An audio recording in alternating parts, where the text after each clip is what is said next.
Hello बच्चों, welcome to SR classes. तो आज हम लोग दीर्घोत्तरीय प्रश्न जो कर रहे हैं रामबाण सीरीज के अंतर्गत, उसमें जैव प्रकर्म से यानी कि बायोलॉजी चैप्टर 1 से जैव प्रकर्म से एक दो सवाल लेने वाले हैं। यहाँ पे एक नहीं बल्कि दो सवाल लेने वाले हैं। बहुत इंपॉर्टेंट है ये दोनों सवाल, एग्ज़ाम में बने हुए सवाल हैं। तो आप लोग एंड तक बने रहना बच्चों। जब आप यहाँ से जा रहे होगे तो इन दोनों सवालों का जवाब ना आपको आता होगा, याद होगा। ठीक है बच्चों। और फाइनली मैं ये बताऊँगा कि ये PDF को कहाँ से डाउनलोड करना है। ठीक है, हाँ जी। तो आइए वीडियो को शुरू करते हैं और देखते हैं पहला सवाल क्या है। पहला सवाल है कि मनुष्य के आहार नाल में पाचन क्रिया का सचित्र वर्णन करें।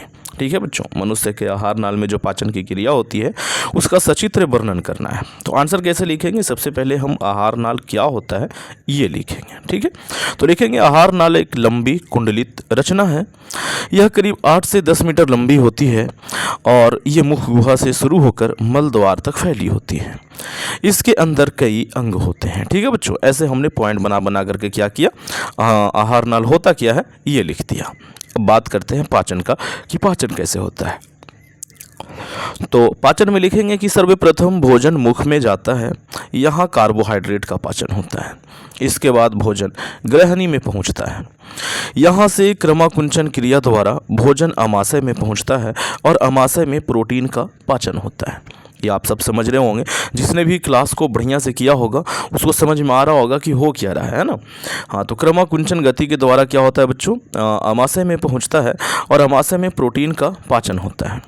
इसके बाद भोजन छोटी आंत में जाता है, जहां भोजन में उपस्थित वसा का पाचन तथा पोषक तत्वों का अवशोषण होता है। ठीक है जी। अब देखो, हमें यहाँ पर ये नहीं लिखने बैठ जाना है कि जब प्रोटीन का पाचन होता है तो भोजन जो होता है वो अम्लीय होता है और ये अम्लीय HCl के कारण होता है। हमें इतना ज़्यादा नहीं लिखना है। ठीक है ना बच्चों, हमें बस मोटी मोटी बातें लिखनी है कि देखो कहाँ पे क्या हो रहा है। ठीक, हाँ। तो क्या कहाँ तक हो गया कि इसके बाद जो है भोजन छोटी आंत में जाता है और यहाँ भोजन में उपस्थित वसा, देखो भोजन में 3 चीज़ें होती हैं, कार्बोहाइड्रेट होता है, प्रोटीन होता है और वसा होता है। तो कार्बोहाइड्रेट का जो पाचन है वो मुंह में ही हो जाता है।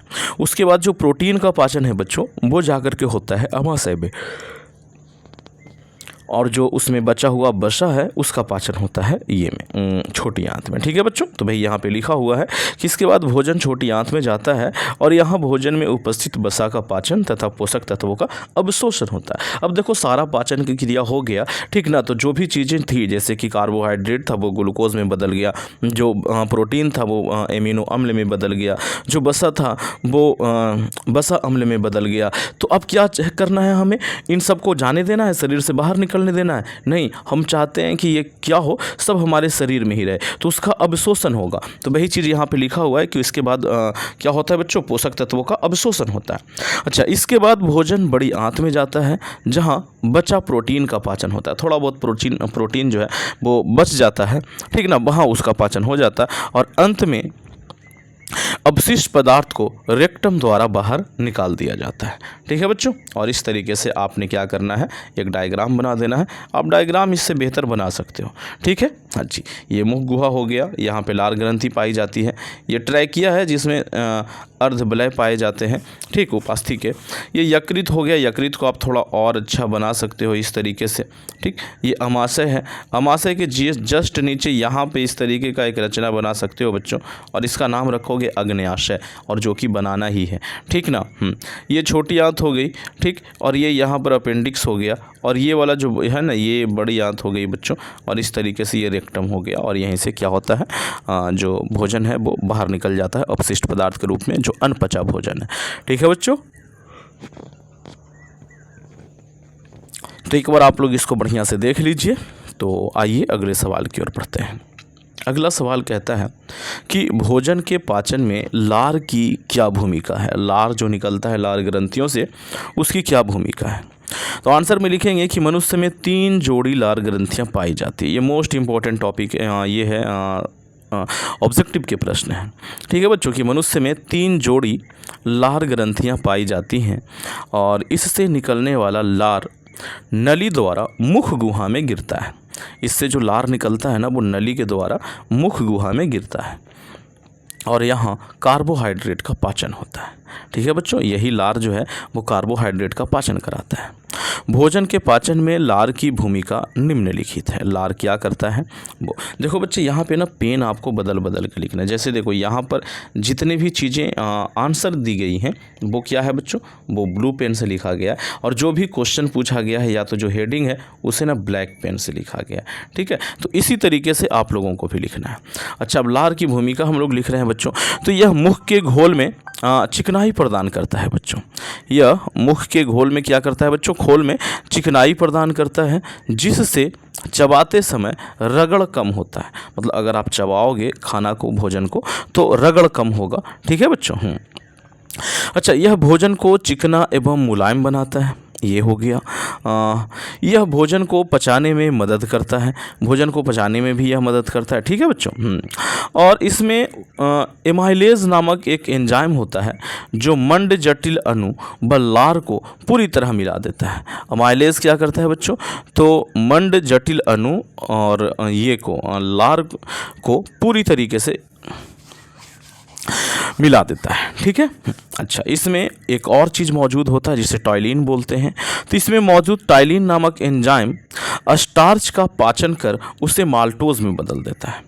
ठीक है, तो ये सारी चीज़ें आपने याद रखना है बच्चों। अतः उपर्युक्त जो ये चीज़ें दी गई हैं ये लार के कार्य हैं। ठीक ना, तो ये दो आज प्रश्न हम लोग यहाँ पे देखने वाले थे और दोनों हम लोगों ने देख लिया। दोनों ही बड़े महत्वपूर्ण प्रश्न हैं बच्चों। और आप लोगों को मैं बताता चलूँ कि पूरा का पूरा ना ये सब्जेक्टिव प्रश्नों की एक सीरीज़ मैंने स्टार्ट कर दी है जिसे रामबाण सीरीज़ नाम दिया है। ये बहुत ज़रूरी है बच्चे, क्योंकि लघु ये ऑब्जेक्टिव प्रश्न तो लगभग हर जगह हो ही जाता है, सब्जेक्टिव छूट जाता है। ऑब्जेक्टिव के चक्कर में सब्जेक्टिव जो है वो छूटने लगा है। तो इसीलिए SR क्लासेस ने ये भाई एक किया बच्चों के लिए कि हाँ जी, बच्चों का सब्जेक्टिव भी ना छूटे। अब सवाल उठता है कि सर ये PDF हमें कहाँ से प्राप्त होंगे, तो इसके लिए मैं आपको बता दूं कि आपको ना एक काम करना होगा। मैं बताता हूँ कि कैसे करना होगा। हाँ जी बच्चों, तो PDF की प्राप्ति के लिए आपको सबसे पहले अपना क्रोम ब्राउज़र ओपन कर लेना है। हर एक ये के मोबाइल में क्रोम ब्राउज़र होता है और यहाँ पे आप सर्च करोगे SR क्लासेस और लास्ट में लिखोगे GB। ठीक है, और इस तरीके से सर्च कर दोगे। जब आप सर्च करोगे तो यहाँ पहुँचोगे, यहाँ देखोगे सबसे ऊपर में एक लिंक है, नीचे में SR क्लासेज और ऊपर में GB क्लासेस लिखा हुआ रहेगा। ठीक है बच्चों, इस तरीके से आप थोड़ा नीचे आओगे, आने के बाद आप यहाँ पहुँचोगे, है ना। यहाँ पे लिखा हुआ है न्यू अपडेट। ठीक है बच्चों, तो ये जो न्यू अपडेट है यहाँ पे 5 पार्ट तक का अभी अपडेट है, लेकिन 5 नहीं, कुछ और भी अपडेट हो चुके हैं।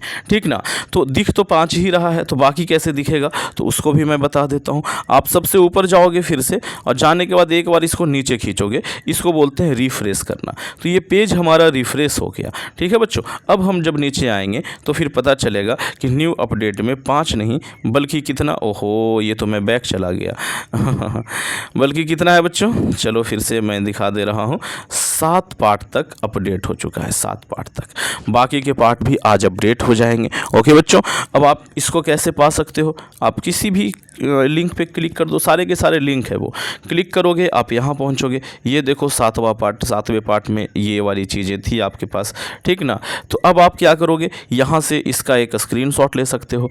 यहाँ से अगर आपके मोबाइल में डाउनलोड का ऑप्शन आता है तो आप डाउनलोड कर सकते हो। ठीक है बच्चों, या मैं कहूँगा कि इसको यहीं रहने दीजिए, यहीं से अपने कॉपी पर लिख लीजिए, या तो कॉपी पर भी नहीं लिखना चाहते हैं तो यहीं से आकर के याद कर लेना। ठीक ना, ये आपका अपना वेबसाइट है, जब चाहे यहाँ आ सकते हैं। ये ऐसा समझो कि आपके मोबाइल का एक स्पेस है ना बच्चों, जब आपका इच्छा हो आप यहाँ से आकर के इसको देख सकते हो। तो यही था कुल। कैसा लगा ये वीडियो कमेंट करके अवश्य बताएं। मेरी मेहनत कैसी लग रही है आप लोगों को ये मुझे ज़रूर बताएं। Thank you, thanks for watching. बने रहे SR क्लास के साथ। और अगर कोई सुझाव है, अगर कुछ कहना चाहते हैं, कुछ बोलना चाहते हैं तो कमेंट बॉक्स आपका इंतज़ार कर रहा है। कमेंट बॉक्स में जाइए और जा कर के कमेंट अवश्य करें। Thank you.